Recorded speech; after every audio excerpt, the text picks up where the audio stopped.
Ажар апай жасынан бейнетшіл кісі болды. Ұлы мен қызын күйеуі екеуі заман қиындығына қарамай өсіріп жетілдірді. Ол кезде Ажар апайда күйеуі де жас. Күйеуі неше жыл трактор айдап, адал еңбегімен мал жинап үй соқты. Ажар апай балабақшада ең озық тәрбиеші қызметін атқарды. Тұңғыштары Жанерке, одан кейін кенже ұлдары Мейрамбек дүниеге келді.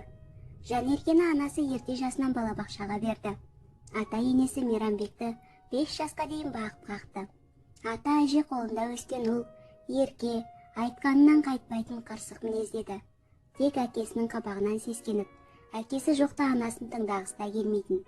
Жанерке керісінше өте мейірімді, айтқанды тыңдайтын ақылды қыз болды. Мейрамбек каникул сайын көрші ауылдағы ата-әжесіне асығатын. Тәмпіш мұрын қара балаға өз үйінен сол жақ қызығырақ еді. Атасы қолы қалт етсе немересін жылқыға мінгізіп, кейде балыққа да апаратын. Өткен өмірінің қызықты сәтін ойлаған сайын Ажар апай қатты бір күрсініп алады. Озат тракторшы болған күйеуі балалары өскен соң дүние салды. Ревматизм ауруы ақыры түбіне жетті. Әкесі қайтыс боларында Жанерке соңғы курсты оқып жатқан. Мамандығы мұғалім. Ол кезде дәрігер мен мұғалім мамандығы қыз бала үшін ең керекті мамандықтың бірі еді. Жанерке университетті аяқтаған соң інісі Мейрамбек те жоғарғы оқу орнына түсті, заңгер мамандығына.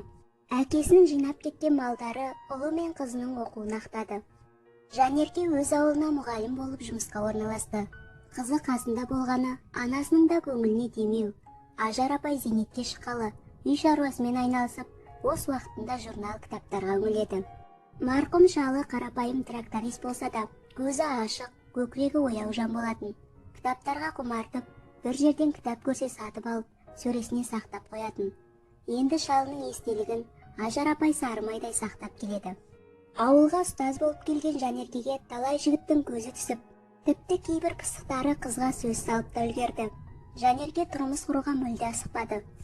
Ауылдың сотқарлау тентегі Шоқан Жанеркенің қыр соңынан қалмай, бар ойы қызды өзіне қарату еді. Шоқан Жанеркеден 5 жас үлкен жігіт. Төбелестен талай аты да шыққан. Жанерке оны талай рет бетін қайтарып тастаған. Қыз болған соң Шоқаннан іштей қорқатын. Кейіннен Шоқан ірі ұрлық үстінде қолға түсіп, ақыры түрмеге жабылды. Шоқан туралы үрейлі ойлар Жанеркенің санасынан өшіп, үстінен ауыр жүк түскендей болды. Енді жолына ешкім көлденең тұрмайтын болды. Мейрамбек те университетті бітіріп, қолына дипломын алды. Әкесіне ұқсаған ұлы үшін Ажар апай қатты қуанды. Мейрамбек ауылда көп тұрақтағысы келмеді, қалаға үйреніп қалған сынды. Айтқанынан қайтпайтын ұлы ақыры қалаға кетті. Ажар апай ұлына, қайда жүрсең де аман бол ботам, деп аналық батасын берді. Ең бастысы, түсірген оқуын абыроймен аяқтап, дипломын алған еді. Қызы бой жетіп, ұлы ер жетсе де, Ажар апайға екеуі әлі де баласынды. Шалы марқұмда өте балажан дейтін. Қалаға жұмысқа орналасқан Мейрамбек табан астында үйленемін деп, үй ішіне күтпеген жаңалықты жеткізді. Жанар апай ұлының бұл қуанышын қолдап, жүрегі елжіреп, көзінде нұр сәулесі ойнады. Ұлы жақында ауылға қалыңдығын алып келіп, таныстыратынын да ескерді. Қуанышты жаңалық Жанар апайдың көңілін одан сайын көтеріп, жанын жадыратты. Жанерке екеуі базарға барып, азық-түлікті молынан алып, ұлының келер күнін асыға күтті. Көршіге қойда сойғызып, жас етті де даярлап үлгерді. Мейрамбектер жолға шықтық деген уақытта үйде тазаланып, дастарханда жасалып, қазанға асты салынып қойған. Болашақ келінін алғаш көретін болғандықтан, Жанар апай кәдімгідей толқып жүр. Аулаға самауырынды шығарып, отын тұтатып, есік алдында тазартып қойды. Көп ұзамай Мейрамбектер де келді. Ұлының қасынан орыс қызын көрген Ажар апай елес көргенде селк ете қалып, көлік ішінен басқа біреу түсіп қалардай ұзақ қарады. Болашақ келінін қарагөз қазақтың қыз екен деп елестеткен кейуана, шашы сары, көзі көк, киген киімі келте келген орыс қызына қарап, алып шыққан көңілі су сепкендей басылды. Мейрамбек анасының жақтырмай қалғанын байқап, «Мам, бұл менің қалыңдығым, сенің болашақ келінің даша болады. Аз күнде үйленеміз» деп, қалыңдығын құшақтай үйіне кірді. Мейрамбекте мұндайды күтпеген анасы дастархан басында да ашуланған күйі үнсіз отырды. Киген киімі мүлде ерсі, ашық-шашық. Ұлының осындай адамды қалай таңдап алғанына анасы қатты күйінді. Анасы ұлымен оңаша сөйлесіп, орыс қызына үйленетініне қарсы екенін айтып, өз ойымен бөлісті. Ананың ақылын тыңдамақ түгіл, ұлы өзіне қарсы шығып, айтқанынан қайтпады. Даша орыс болса не болыпты, мама? Біз бір-бірімізді ұнатамыз. Әлі-ақ екеуің тіл табысып кетесіңдер деп бой бермеді. Жұмыстан келген Жанеркеге де бұл жаңалық ұнай қоймады. Жасы келгенде анасын қуантар деген інісі қаланың шөп желкесін әкеліп, анасын одан сайын мұңайтты. Бір күн қонып, келесі күні Мейрамбектер қалаға аттанды. Кетерінде анасы ұлына: балам, әлі де ойлан, мынауың адам болып оңдырмас. Қазақтың қара көзі тұрғанда, бұл не масқара? Беті ашылып кеткен сынды өзінің. Менің көзімше шылымын будақтатып, тіпті ұялар емес. Ақылың бар баласың ғой деп, баласын бетінен қайтармақ болды. Мейрамбек анасының сөзін тыңдағысы келмей: мам, қойшы сондай лекцияларыңды. Қазір заман басқа деп сөзін қысқа қайырды. Ұлы кеткенде Ажар апай жүрегі ауырып, көз жасын бір сығып алды. Бұл масқараны көрмеген әкең қандай бақытты деп, Мейрамбектің осыншама өзгеріп, санасыз болып кеткеніне әлі де сене алмады. Жанерке анасы ауырып қалмас екен деп жанында болды. Анасының мұңайған жүзі мен күрсінген үнін көріп, қызы да үнсіз мұңайды. Анасын ауыр ойдан арылғысы келген Жанерке: анашым, бәрі жақсы болады, уайымдай беріп ауырып қаларсыз. Мейрамбек кішкентай бал емес, әлі ақылға келер деп, аз да болса ана көңілін аулағандай болды. Ұлы ақылға келер деген қызының сөзінен кейін Ажар апайдың жүрегіне кішкентай үміт сәулесі ұялады. Дұшпанға таба, досқа күлкі қылмай, ұлымды санасыздықтан сақтай көре ала деп, ана қолын жая Тәңірге дұға етті. Мейрамбекті кішкентайынан қатты еркелетіп, айтқанын істегені баласының тәрбиесіне кері әсер тигізгендей. Әкесі өмірден озбай тұрып, ұлы мүлде бетімен кетпеген еді. Жалының жоқтығы мен ұлының бетімен кетіп бара жатқаны қарт ананың жүрегін мұздатып, көңілін сыздатты. Мейрамбек ақыры өз дегенін жасап, орыс қызына үйленді. Ажар апай қанша қарсылық білдіргенімен, бір бетке ұл айтқанынан қайтпады. Ауылға келмей, қалада өздері заңды түрде үйленіп алыпты. Бұл жаңалық ана жүрегіне қорғасындай батты. Ажар апай ұлына разы болмады, ақ батасын да бермеді. Мейрамбек жалдамалы пәтерінен әйелінің үйіне көшіп келген еді. Даша сән салонында жұмыс істейтін. Күйеуі о баста Дашаны ауылға барып, қазақтың салт дәстүрімен түсіргісі келген. Бірақ әйелі азар да безер болып, күйеуінің бұл ойын құптамады. Орыс қызына салт дәстүрдің бәрі ерседі. Ажар апай көрші қолаңның өзек сыпсыңын естісе де, естімеген күй танытып, тереңше адамдай жүре берді. Сыртқа солай көрінгенмен, Мейрамбек ана жүрегіне үлкен қайғы салып, қаяу түсірді. Оңашада қалған шақта Ажар апай өткен шағына көз жүгіртіп, терең бір күрсінеді. Ана жүрегіндегі күрсініс тым ауыр. Мейрамбекті о баста шал мен кемпірге бермей, өзіміз тәрбиелеуіміз керек еді. Сонда бәлкім басқаша саналы болып өсермеді деп өзіне іштей сұрақ қойып, ол сұрақтың шешімін таба алмай қарт ананың басы қатады. Қартайған шағында қолын жылы суға малып, келін түсіріп, немере сүйсем деген анарманы желге ұшқандай. Бір жыл бұрын тың көрінген Ажар апай ұлының жасаған ісінен кейін еңсесі түсіп, кәдімгідей шөгіп кеткендей. Осыншама масқараны көретіндей не жазып едім. Бар жазығым оны өсіріп, оқуға түсіріп, ауырғанда жанынан табылғаным ба деген өкінішке толы сөздерді Ажар апай жан баласын айта алмай, тек іштей тынады. Қызы жұмысқа кеткенде бөлмесіне кіріп, зілдей ойдың құрсауынан шыға алмай, терезеге телміріп отырғаны күндегі әдетіне айналып кеткендей. Қолы да тірлікке барар емес. Қаланың шөп желкесіне үйленгелі Мейрамбек анасына да хабарласқанды қойды. Жанерке анда-санда өзі хабарласып, інісінің амандығын біліп тұрады. Інісі де Дашаның тіліне бір жола тауысқандай. Қазақшасынан орысшасы көп. Түннің бір уағында Жанеркенің қалта телефоны безілдеп қоя берді. Шамды жағып, ұйқылы ояу сағатқа қараса түнгі 3-тен асыпты. Хабарласып тұрған інісі екен. Ішімдікке тойып алған сынды. Көңілі босап, «Аптешка, я вас обидел, простите» деп тілі күрмеліп, зорға сөйлеп тұр. Жанерке одан әрі інісін тыңдағысы келмей, телефонын сөндірді. Көктем ауылға жылдағыдан ерте келді. Ауылдың тыныс тіршілігі басталып, көрші қолаң шаруаға кірісіп те кетті. Бау-бақша тазалау, аула сыпыру, тал ақтау жылдағы тіршілік. Жанерке де анасы екеуі ауланы тазартып, бау-бақшаны ретке келтіре бастады. Көктемнің әр күні жан-жануарға да өз рахатын сыйлауда. Жанерке жақында көрші ауылдың бір азаматымен танысты. Бағдаттың отбасы қарапайым. Өзі колледжде мұғалім екен. Жанерке екеуінің әңгімелері жарасып, күзде шаңырақ құруға бел буды. Ажар апайдың бір жағынан көңілі босап, бір жағынан қыз үшін қуанды. Қыз баласы ерте ме кеш пе өз ұясына қонып, өзге шаңырақтың отын жағарын Жанеркенің анасы о бастан білген. Жанындағы қызына анасы қатты бауырда басып қалыпты. Бірақ Ажар апайға қанша қиын болса да, Жанеркенің бағын байлағысы келмеді. Мейрамбектен көрмеген жақсылығымды бәлкім Жанеркемнен көрермін деп қарт ана өзін жігерлендірді. Жанерке жаз бойы тынбай үй ішін жөндеу жұмысынан өткізіп, аз да болса жаңартып алды. Бағдат өте иманды, шіпейлі жан еді. Жанеркені ерекше сыйлап, оны әрдайым қуантуға тырысатын. Уақыт зымырап күзде келді. Жанерке ұзатылу тойына қызу дайындық үстінде. Ажар апай қызының жасауын күні бұрын қоршақтай қылып дайындап қойған. Бәрі сақадай сай. Мейрамханаға шақырылған қонақтар да келіп, дастархан басына жайғасты. Өмірдегі ең қиын сәт қыздың қолдан ұшып, ұзатылған сәт екен. Бұл көрініске Ажар апай егіле жылап, әлі де қызын қимай тұр. Ақ жаулықпен көз жасын сүртіп, бақытты бол ботам деп, қызына аналық батасын берді. Жанеркенің өтінішімен ұзату тойына Мейрамбек те келді. Қасында орыс әйелі. Анасы ұлымен салқын амандасып, қасындағысына іші мүлде жылмады. Ажар апай бұл жолы да келін емес, албасыны көргендей болды. Дашаның алқа-салқа көйлегінен қарт ана тіпті өзі кірерге тесік таба алмай, қатты ұялды. Ұлына бәрібір сынды. Ойында түк жоқ. Алдарына құйылған ішімдікті әйел екеуі жарыса ашып, қарқылдап күлуде. Жанерке де өз бақытын тауып, өз шаңырағынан өзге шаңыраққа ақ келін болып аттанды. Кетерінде анасын қимаған қызының да көңілі босап, көз жасына ерік берді. Қызы кеткелі Ажар апайдың көңілі құлазып, үлкен үйде жалғыз қалды. Ішкен асы да батпай, жалғыздық жанын суықтай қарыды.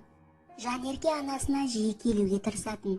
Дегенмен ол да ата-ене күйеуінің қас қабағына қарайды. Жұмыс пен үй шаруасын қатар алып жүру Жанеркеге кейде тіпті қиын еді. Үлкен шаңырақта жалғыз келін болған соң, келіндік міндетін де ойдағыдай атқару Жанеркенің бірінші міндеті еді. Ата-енесі егде жастағы адамдар, екеуі де бұрындары мектепте қызмет істеген, қазір зейнетте. Сенбі күні Жанерке күйеуі анасына барды. Ажар апай қызының келгеніне балаша қуанды. Бірден қазанға ас салып, ыстық нан пісірді. Бәрі дастарханға отырып, түскі асты көңілді әңгіме үстінде ішті. Үйде адам болған қандай жақсы, келгендерің жақсы болды, өркендерің өссін қарақтарым деген ананың жылы мейірімді сөзі күйеу баласы мен қызына әсерлі естілді. Жанерке үйді бастан аяқ ретке келтіріп, шаңдарды сүртіп, еденді жуды. Ажар апайдың күйеу баласы расымен де пысық еді. Келгелі сырттағы шаруаларды реттестіріп жүр. Монша жағып, отын жарып, малдың қорасын тазалады. Ажар апай жастарға арнап семіз қой сойдырды. Кешкі асқа молынан жасалған қуырдақ сондай дәмді еді. Самауырдың шайы тіптен ерекше. Ұзату тойдан кейін Мейрамбек ауылға мүлде келмеген. Бұрындары інісін жанындай жақсы көретін Жанерке бүгінде одан көңілі қалғандай. Жалғыз анасына мейірімсіз жанға жүрегі де жылымайтын сынды. Бір күн қонақ болып келген қызы мен күйеу баласы кетуге жиналды. Ажар апай тағы да жалғыз қалатынына іші ашып, өзегін өкініштің кермек дәмі өртеді. Сырт көзге ештеңе білдірмеген анасының ішінде таудай мұңы бары Жанеркеге айтпаса да белгіледі. Қарт ана жастарды шығарып салып, көлік кеткенше телміргеннен телміріп, ұзақ қарап тұрды. Тағы да түн, тағы да жалғыздық. Қарт ананың әр күні мен түні осылай жалғаса берді. Өмір ауылға аяқ баспайтын ұлы жексенбінің кешінде үйіне оралды. Анасына Мейрамбек немқұрайлы амандасып, қолындағы жол дорбасын есіктен кірместен босағаға тастай салды. Сайтанның сапалағындай болған әйелі сағызды шарт-шарт шайнап, Ажар апайдың жүйкесіне тие бастады. Мам, тамақ бар ма деп ұлы әлден уақытта тоңазытқышты тінтіп, ой, ештеңе жоқ па? Дашенька, может, магазин сходим деп, резеңкедей созылған әйелін Мейрамбек дүкенге ала жөнелді. Ажар апай үнсіз қазанға ет сала бастады. Әлден уақытта қолдарында заттар бар, ұлы мен келін оралды. Мейрамбек қазанды ашып, ой, мам, біз ет жемейміз. Даша келінің қазір қызартып картоп қуырып береді деп, пакеттегі сыраларды алып, үстел үстіне қаз қатар етіп қойды. Мынауың не, көзің құрт? Менің дастарханым сендерге ойыншық емес деген ана сөзін ұлы құлаққа да ілмеді. Ас үйден ашулана шыққан қарт ана: "Түфу, жүздерің құрсын, сен албасты қатын болмай қатып қал" деп қолын бір сілтей бөлмесіне кетті. Ас үйде өздері қалған Мейрамбек пен Даша дастарханды жайып, сыраны баппен іше бастады. Бойларына ішімдіктің оты барған екеуі өте көңілді. Үлкен шаңыраққа келіп, өзін осыншама мазақ еткен қарт ананың жүрегін одан сайын ауыртты. Таңертең бар күш-қуатын жиып алған Ажар апай ұлына дауысын көтере қаһарланып: "Анау албастыңды ал да табаныңды жалтырат. Сен менің көңілімді осы сұмырай имансызды алған күні қалдырғансың."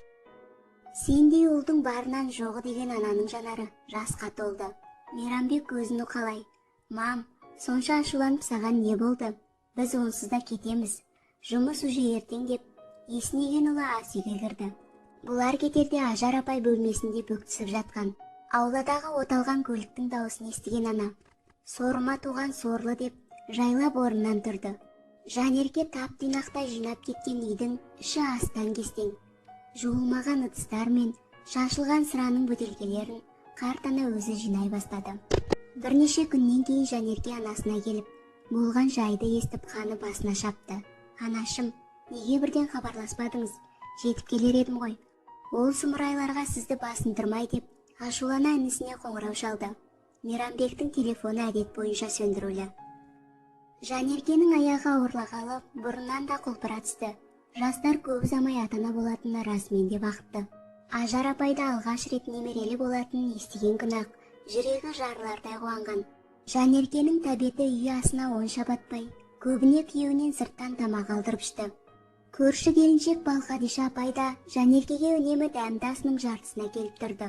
30 жыл бас аспазшы болған апайдың кез келген дәмді тамағы тіл үйрердей дәмді.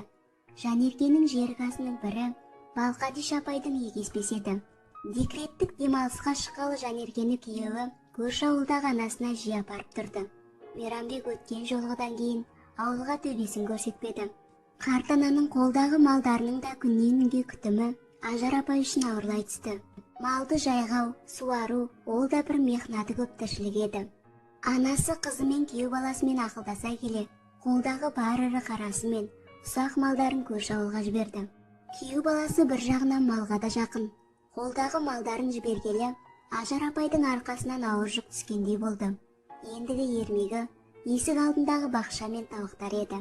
Өзінің еккен гүлдерін жас балаша баптап, үнемі жайқалтып қою Ажар апайдың сүйіктісі. Адам 3 күннен соң көрге де үйренер деп, қарт ана жалғыздыққа да үйреніп қалған. Қалқиып басын ішіп, теледидарын көреді. Қызы хабарласса көңілі бөлініп, едәуір болса да уақыт өтеді. Жанеркенің ай күйі жақындаған сайын денесі ауырлап, көп жүрсе ентігіп, тірлікке де зауқы соқпады. Анасына баруы да сиреп, тек телефон арқылы хабарласып тұрды. Ажар апай әр сөйлескен сайын: "Мені уайымдай берме жаным, өз денсаулығыңды ойла. Алланың өзі маған жар болар. Ең бастысы бөбегіңді аман есен қолыңа ал" деп аналық тілегін қызына үнемі айтып отыратын. Жалғыз қалған анасын Жанерке қалай уайымдамасын. Әр күнде жастыққа басы тие сала анасын уайымдайтын. Санасыз бауыры тағы да келіп, анасын мұңайтып жүрмесіне кім кепіл деп санасы сан рет шағылатын. Ажар апай соңғы күндері бұрынғыдай ас пісіріп ішуді де қойды. Анда-санда жүрегі тарсылдап, кеуде тұсы да жанына бата шаншитынын сезсе де, қарт ана оған аса мән бермеді. Санасын торлаған ауыр ойлар мен мұнар таудай мұңдар кісенсіз қарияны тұсаулап тастаған. Жасы келгенде тастанды қартқа айналғаны жанына жазылмас жара. Сәрсенбінің сәтінде Жанеркенің толғағы жиілеп, жедел жәрдем көлігімен бірден перзентханаға жөнелді.